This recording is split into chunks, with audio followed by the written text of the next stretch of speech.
Hi friends, welcome back to my channel. నేటి సమాజంలో బంధుత్వాలు తగ్గిపోయినాయేమో అనిపిస్తోందండి. చాలా వరకు సీరియల్స్ మన మీద ప్రభావం చూపిస్తున్నాయి. టీవీ సీరియల్స్ చూస్తుంటే ఒకళ్ళ మీద ఒకళ్ళకి కక్షలు, వాళ్ళని ఎలా ప్లాన్ చేసి విడగొట్టాలా, వీళ్ళని ఎలా పాడు చేయాలా, ఇలాంటివన్నీ మనకి చూపిస్తున్నారు. సాధారణంగా లేడీ విలన్లు ఎక్కువగా ఉంటున్నారు టీవీ సీరియల్స్లో.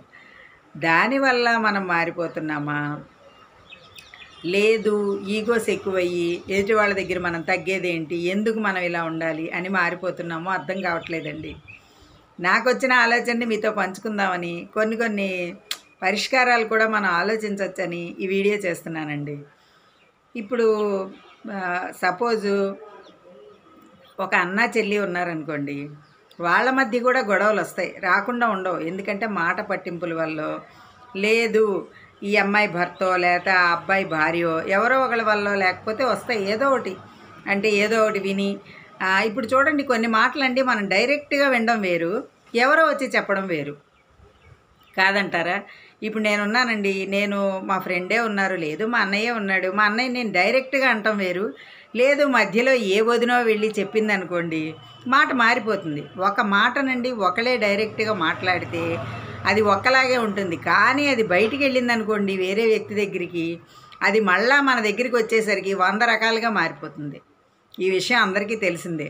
అందుకేనండి ఏదైనా మనం డైరెక్ట్గా మాట్లాడుకోవాలి. ఒక సమస్య వచ్చిందనుకోండి, అది బ్లడ్ రిలేషన్ మధ్య కావచ్చు, లేదా అత్తాకోడళ్ళ మధ్య కావచ్చు, భార్యాభర్తల మధ్య కావచ్చు. అలాంటప్పుడు మనం డైరెక్ట్గా మాట్లాడుకుంటే కొన్ని సమస్యలు పరిష్కారం అయిపోతాయండి. కాకపోతే మనం మాట్లాడేటప్పుడు మనలో నిజాయితీ ఉండాలంటాను నేను. ఎందుకంటే ఉన్నది ఉన్నట్టు మాట్లాడగలగాలి. జరిగిన దానికి ఏదో మసిపూసి మారేడుకాయ చేసి, లేకపోతే నేను ఇలా అనలేదు అనేసి లేదనేయడం, ఇలా అయితే మాత్రం తేలవండి. కానీ మనం మాట్లాడేటప్పుడు ఉన్నది ఉన్నట్లే మాట్లాడాలి. అవును నేను ఇలా మాట్లాడాను, అది పొరపాటు అయితే అయ్యి ఉండొచ్చు అని ఒప్పుకోవచ్చండి, తప్పలేదు. నిజంగా అండి చేసిన తప్పు ఒప్పుకోవడం కూడా చాలా కష్టం అండి. ఒప్పుకోవడం కోసం మనం చాలా కష్టపడాలి. చాలా వరకు అండి ఎవ్వరు కూడా నేను ఇలా చేశాను అని ఒప్పుకోరు. నేను అన్నాను ఇలా ఇది పొరపాటు జరిగిందని ఎవ్వరూ ఒప్పుకోరండి సాధారణంగా. అలా ఒప్పుకునే వాళ్ళు ఉంటే చాలా గ్రేటు. నేనైతే ఏదైనా అంటే ఒప్పుకుంటానండి, అనకపోతే మాత్రం నేనేం చేయలేను. కానీ అంటే నువ్వంత నిజాయితీ పర్రాలువా అంటే కూడా నేను చెప్పలేనండి. అది మా నాన్నగారు చెప్పారనమాట. ఏ విషయంలోనైనా సరే నిజం చెప్పేస్తే అమ్మ అది అక్కడికో పోతుంది, అదే ఒక నిజాన్ని మనం దాచామనుకో దానికి 100 అబద్ధాలు చేర్చి చెప్పాలి. నిజం చెప్పేటప్పుడు భయంగానే ఉంటుంది, కానీ నిజమే చెప్పడం మంచిది అని. ఎందుకంటే అండి చిన్న ఉదాహరణ చెప్తాను. నాకు 7th క్లాస్లో అండి కరెక్ట్గా పబ్లిక్ ఎగ్జామ్స్లో నా సోషల్ టెక్స్ట్ పోయింది. మా నాన్నగారు ఎప్పుడు టెక్స్ట్తోనే చదివించేవారండి. అప్పట్లో మాకు గైడ్లు అవి లేవు నా చిన్నప్పుడు. ఏదమ్మా టెక్స్ట్ తీసుకురా చదువుకుంది కానీ అంటే టెక్స్ట్ పోయింది. ఇక మా నాన్నగారు ఆ రోజండి, ఎన్నాళ్ళైంది పోయి అంటే ఒక వారం రోజులైంది నాన్నగారికి కనిపించట్లేదంటే చాలా కోపం వచ్చిందండి మా నాన్నగారికి. వారం రోజులై నీకు పుస్తకం పోతే నువ్వు చెప్పకుండా ఉంటావా, ఈలోపు మనం ఇంకోటి కొనుక్కునే వాళ్ళం కదా, ఇలా చేస్తావా అని ఒక్క దెబ్బ వేశారండి. నా జీవితంలో నేను మా నాన్నగారితో తిన్న ఒకే ఒక దెబ్బ అనమాట అది. అప్పటి నుంచి నేను అసలు ఎప్పుడు అబద్ధం చెప్పడం అనేది సాధారణంగా నేను మామూలుగా కూడా ఇష్టపడనండి. ఏదో అత్యవసరమయ్యి సరదాగా ఏదో చిన్నవే కానండి, మామూలుగా అయితే ఇలా నిజాలు చెప్పేటప్పుడు నిజంగానే చెప్తానండి. నేను ఉన్నది ఉన్నట్టే చెప్తాను. అబద్ధాలు చెప్పడం నాకు చేత కాదు. ఆ అబద్ధాలు చెప్పకుండా ఉన్న నిజమే చెప్పడం వల్ల నేను కొన్ని ప్రాబ్లమ్స్ కూడా ఫేస్ చేశానండి. ఏంటో చెప్పనండి, ఈ అమ్మాయి అన్నీ చెప్పేస్తుంది, అసలు ఏది దాచదు, ఈ అమ్మాయితో అసలు ఏం చెప్పకూడదు అనేవాళ్ళండి మా ఇంట్లో. అలా అలవాటైపోయింది నాకు. అలాగేనండి ఇద్దరు కూర్చుని మాట్లాడుకుంటే, ఇప్పుడు ఏ సమస్య అయితే వచ్చిందో వాళ్ళిద్దరూ కూర్చుని మాట్లాడుకుంటే ఆ సమస్య అక్కడికి తేలిపోతుందండి. తర్వాత సారీ చెప్పడం కూడా నేర్చుకోవాలి. ఎందుకంటే తప్పు చేసినప్పుడు నేను తప్పు చేశానని ఒప్పుకోవడంలో తప్పులేదు కదా.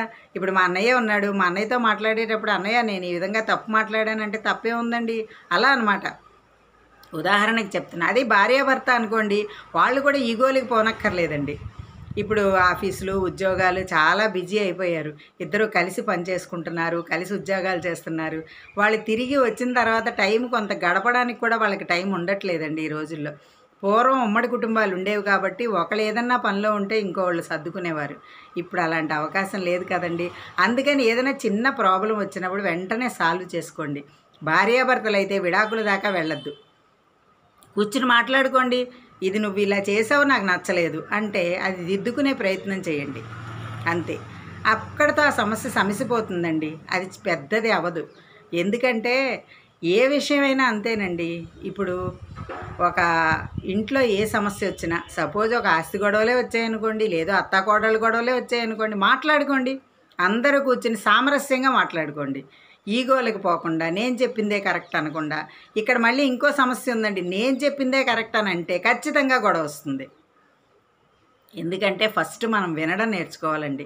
ఎదుటి వాళ్ళు చెప్పేది పూర్తిగా వింటే అసలు సమస్య ఎక్కడున్నది అన్నది అర్థమవుతుంది. అందుకని ఇలా బంధాల దగ్గర కూడా అండి కొంచెం తలొగ్గితే పోయేదే ఉందండి.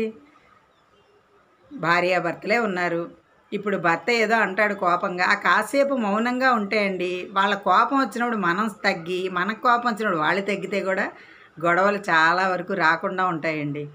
అలాగే బ్లడ్ రిలేషన్స్లో కూడా ఇప్పుడు ఒక మాట అనుకుని ఒక అక్క చెల్లెలో, అన్న చెల్లెలో, అక్క తమ్ముడు విడిపోతారండి. కానీ వాళ్ళకి ఏదైనా తేడా చేసిందనుకోండి, ఈ అన్న చెల్లెల కోసం పరిగెడతాడు, ఆ అక్క తమ్ముడు కోసం పరిగెత్తుకుంటూ వస్తుంది.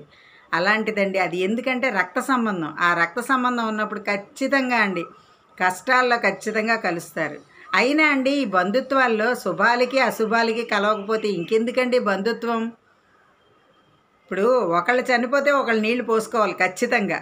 మానేస్తారండి? మాట్లాడుకోవటం లేదని చావు కబురు తెలిస్తే మానేయరు కదండి.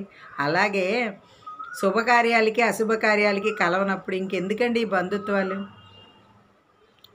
శుభానికి కలవాలి, అశుభానికి కలవాలండి. కష్టాలు సుఖాలు పంచుకున్నప్పుడే కదండి బంధుత్వాలు. స్నేహం కూడా పంచుకోవచ్చండి, స్నేహితులు కూడా. నేను ఇప్పుడు మాట్లాడేది బంధుత్వాల గురించి కాబట్టి వాళ్ళ గురించి మాట్లాడటం లేదు. స్నేహంలో కూడా పంచుకోవచ్చు. కానీ స్నేహితులు ఎంతవరకు అండి? ఇంట్లో వాళ్ళలాగా అన్నిట్లో కలిసిపోయే అంత అయితే ఉండదండి. స్నేహం అనేది మనకు కొంతవరకు పరిమితి ఉంటుంది, కానీ సొంత వాళ్ళకి పరిమితులు ఉండవండి. ఏమంటారు? అసలు మన ఈగోల్ని పక్కన పెట్టి ఫస్ట్ చేసిన తప్పు ఒప్పుకోవడం, ఉన్న విషయం నిజాయితీగా చెప్పడం, ఈ రెండు చేస్తే గొడవలు అనేవి చాలా వరకు తగ్గిపోతాయని నా అభిప్రాయం అండి. మీరందరూ నాతో ఏకీభవిస్తారా? నేను చెప్పేది ఏమన్నా తప్పనిపిస్తే నాకు కామెంట్స్లో తెలియచేయండి. ఎందుకంటే నేనేం పండితురాలని కాదు, అన్నీ కరెక్ట్గా చెప్పేయగలనని కూడా నేను చెప్పనండి. ఎందుకంటే నా అనుభవాల్లోంచి నేను కొన్ని మాత్రమే మీకు చెప్తున్నాను అనమాట. నేను అలా కొన్ని కోల్పోయాను కూడా అండి. ఎందుకంటే అది చెప్పే అవకాశం లేకండి. కొంతమందికి చెప్పేద్దాం అనుకున్నా చెప్పే అవకాశం చుట్టుపక్కల పరిస్థితులు కల్పించవండి. అలా కూడా కొంతమంది ఇబ్బంది పడతారు. అవి కొన్ని నేను చూస్తున్నానండి, నా చుట్టుపక్కల కానీ నా అనుభవాల్లోంచి కానీ చెప్తున్నాను నేను ఈ విషయాలు. చాలా పెద్ద వీడియో అయిపోయినట్టుంది. మీకు ఈ వీడియో నచ్చిందా అండి? నచ్చితే లైక్ చేయండి, షేర్ చేయండి. మరిన్ని వీడియోస్ కోసం నా ఛానల్ సబ్స్క్రైబ్ చేయండి.